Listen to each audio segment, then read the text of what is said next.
So, what's up, Mabis? So, for today's video, dito na ako mag-i-intro. Kasi gusto ko ipakilala sa inyo ang aking bibing kapatid. Ang aking baby sister. Ang aking youngest sister. Ayun na. Ayun na, ayun na. Ayan, ayan na. Ayan na, ayan na. Si Gian, ang aking sister. Dito na ako nag-intro kasi tomorrow is di makakapag-intro. Sure ako kasi mag-exam kami ng KABSU. And then, dito na ako nag-intro kasi gusto ko siyang ipakilala sa inyo. Bakit? Ay, inahaway. So, yun, Mabis. And panoorin yung mga next clip kasi maraming clip dyan ang hindi ko alam na hindi ko pa pala na-upload. Yun lang, Mabis. See you tomorrow.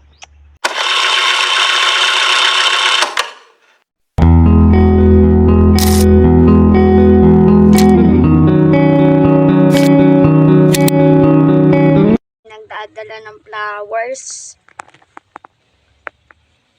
Hindi na yan. Ha? That's it. Tuwing dadalaw kami, lagi na lang may unfamiliar things na nakatabi dito sa puntod mo. Thank you always po. So, kanina pa ako dito, mga 2:30. Ngayon, magti-3 na. Okay lang. Ngayon lang. Dito lang ako mag-wait ng ganito katagal. Para sa aking sister, syempre, na lagi akong ginagabayan. As always. Nakamiss. Wala kasi akong memories. Wala akong memories with her. Actually, kahit picture, wala kaming dalawa ng kapatid ko. Kaya, sobrang, ayan, lagi ako nandito. Depende kapag hindi busy. Ayun siya. Nakita niyo? So, ngayon guys, tinatawagan ko si Mami. Hindi sumasagot. Nasa work kasi. Kaya siguro hindi masagot yung tawag ko. Busy. Kasi nga, syempre, gusto ko mag-hi siya kay Gian. And tatawagan natin siya ulit. Sana sumagot na.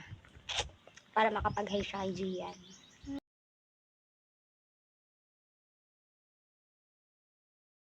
So, Maris, nakita niyo naman, trinay ko si Mami contact para mag-hi kay Gian. Pero, nag-text na siya na busy siya. So, hindi na ako tatawag. Mamaya na lang. And, yun, maya-maya alis na rin ako kasi sisimba naman ako next. Sisimba naman ako para mag-pray na hindi naman sapat lang yung utak ko para makapagsagot dun sa exam ko tomorrow. Pero, importante din yung presensya tsaka yung gabay ng kapatid ko tsaka ni God para bukas, para maging success. So, yun lang, Mabis. Mamaya na lang ulit. So, ngayon, Mabis, tatanggalin ko na yung kandila para makauwi na muna ako. Magpapahinga. Kasi pag iniwan ko yung baso dito, mawawala yung candle niya. Kaya sa bahay na lang itutuloy. Yes, hello again. So, ay nakauwi na ako at nasa bahay na ako. May batang nasa lamesa na nagpapapansin. Come here, Rocky! Shh! Come here! Kiss sa ate, kiss mo sa ate. Ayan, ang aming papi. So, ngayon nakauwi na ako. And tinutuloy ko na lang yung candle doon ni Baby Gian para naman namamalat ako. Bakit yung ibang hindi nahalata kapag pero bakit sa akin halatang-halata pag nagbabalot? So, ayun na, Mabis, update ko kayo later kasi umuwi muna ako mamaya-maya, alis na ako ulit, magsisimba naman ako. Lala yung nag-exam. Kanino yun? Ay, kala ko ato. Tulala yarn. Tulala.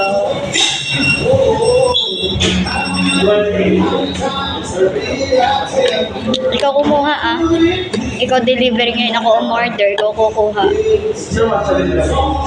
Huwag ko lang ito maiyahagis pag nagitla. Sabi ko sa'yo magigitla ako eh.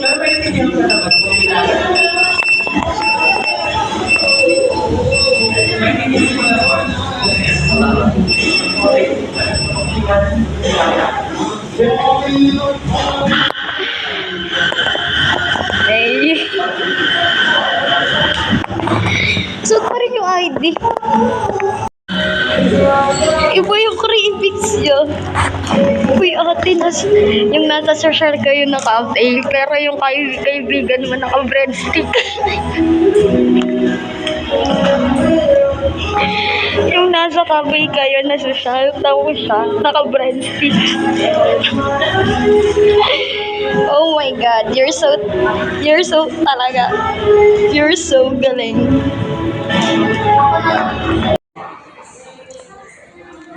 Aba, naka-breadstick yarn. Bata. Naka-breadstick yarn. Ayaw niya bumili noon, yun nandun.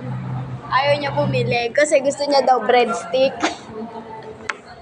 Kaya breadstick yung meron siya.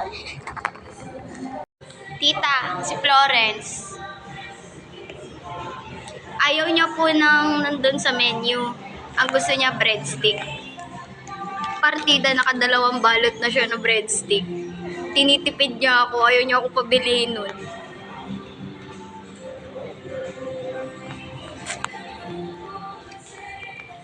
Nakakahiya kami dito kasi kami lang yung naka-breadstick.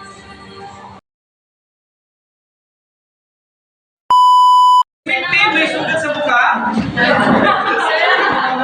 May sugat sa semento? May sugat sa likod ng ulo? So, ang tawag sa kapit na to, facing back. Facing back. Paano na ito eh? Yung apex. Gawa tayo ng knot. Tali lang tayo ng isa.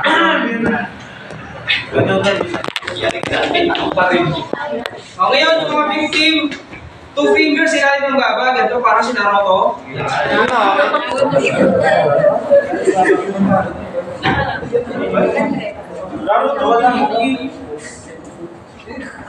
Ngayon, yung buhol, lagay sa pusunan. First, ito natin yung bird. Pusunan, lagay sa pintunan.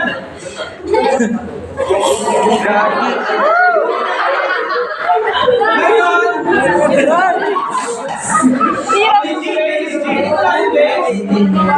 base diba? Tupiin natin ang 1 inch hanggang makarating ito sa finger ni victim. Yes, magagawa.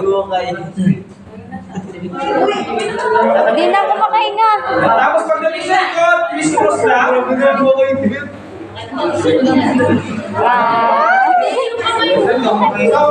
sa likod, yan, pagdating sa likod.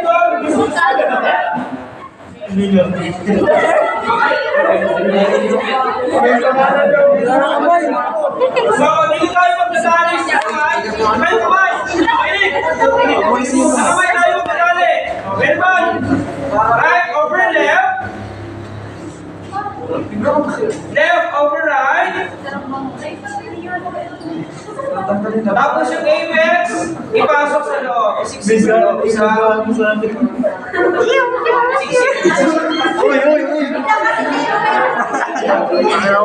Pag itago na, ikot, ipasok sa loob. Ikot, pasok sa loob. Tapos, yung victim, pwede na alisin yung kamay. So, meron na tayong bracelet. Grabe!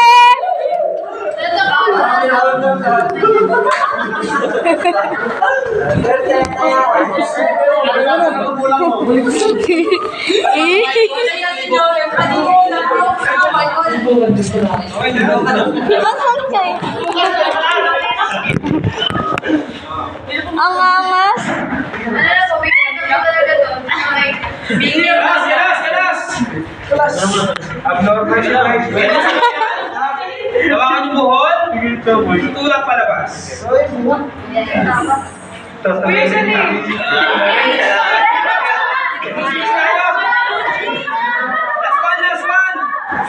Switch tayo! Yan, makaganti!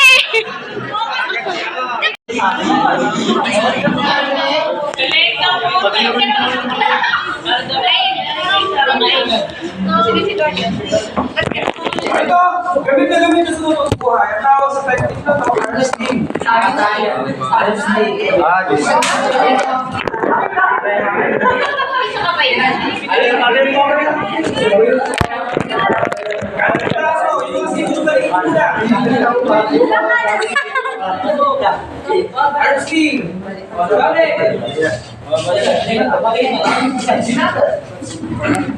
Yung apex, nasa kaliwang kamay, yung isang tail nasa kanang kamay.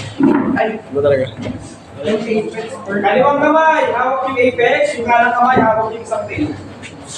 Kung nasaan yung bale, nasun yung pinilento. Sunod natin natin sa bale si Red Cross. Logo, natin sa may Ganun mo. Dumulog ka dito, hindi ko ano yung alis dito eh. Saan ba? Ano po? Tayo ka, pare.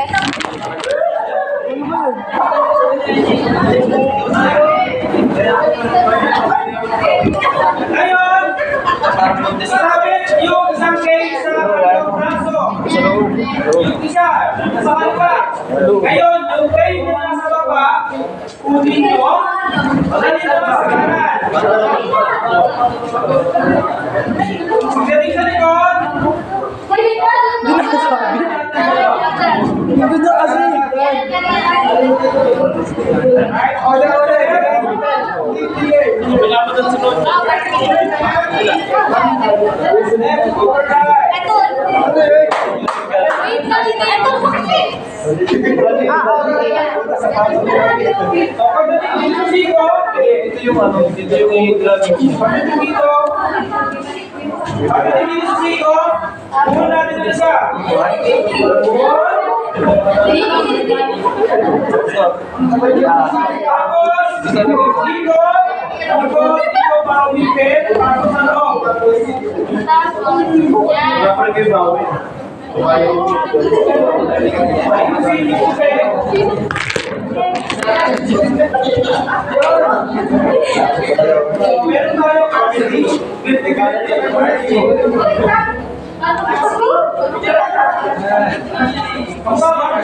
Apa?